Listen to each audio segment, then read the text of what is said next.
Hey guys, wanted to share a real quick demo of how I resize boxes.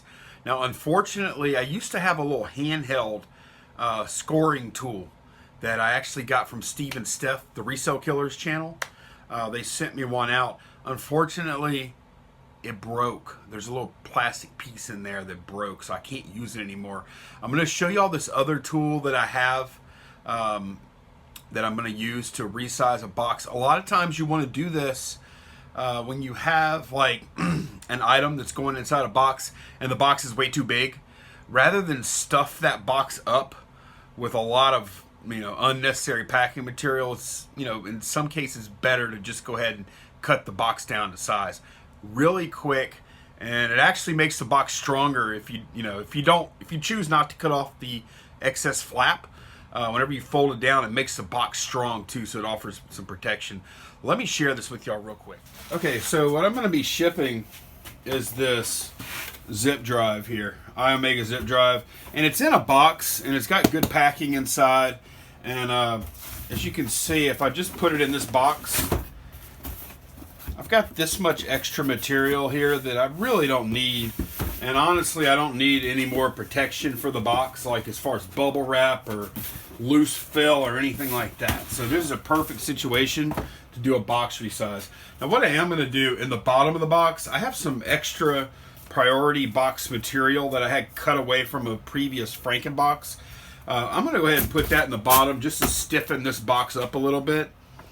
And then I'll just drop this in here. And let me grab my box resizer, which I have right here.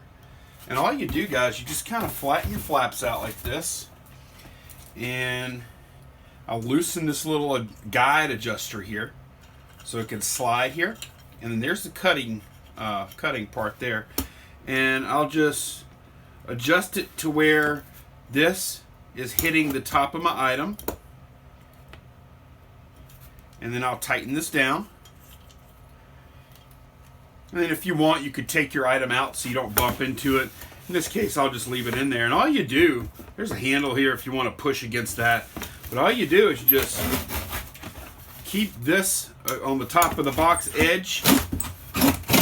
And you make some scores.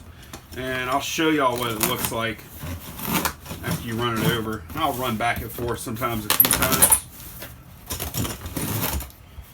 And all you're doing, like, can you see? Can you see that little score right there? What that's going to do, that's going to cause the box to fold cleanly on that edge. And, if you use the guide, you're going to get a nice uniform height on all the sides, so it'll fold real nice and neat. If you have the hand scoring tool, once you've done this a little bit, you can just freehand score this. I'm just using this because my other one broke, like I said. Now the only thing left to do is you just have to cut up on each corner. Boom, boom, boom, and boom. And now, in this case, I'm going to see how close I am to the next weight break. But you saw how easy that folded, and it's really nice and tight in there. And I've got a lot of cardboard on top, and I've got cardboard on the bottom. Really good package. This is going to get there nice and safe. And I didn't have to use any kind of fill material.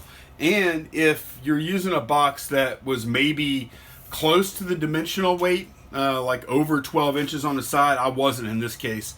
But if you were, you could save yourself some shipping money too by making the box smaller. So just a quick tip, guys. Hope that helps. Let me know if you use a box resizer, you use one like this, or do you have some other method. And hope you'll have a great day, guys. Thanks for watching. Bye-bye.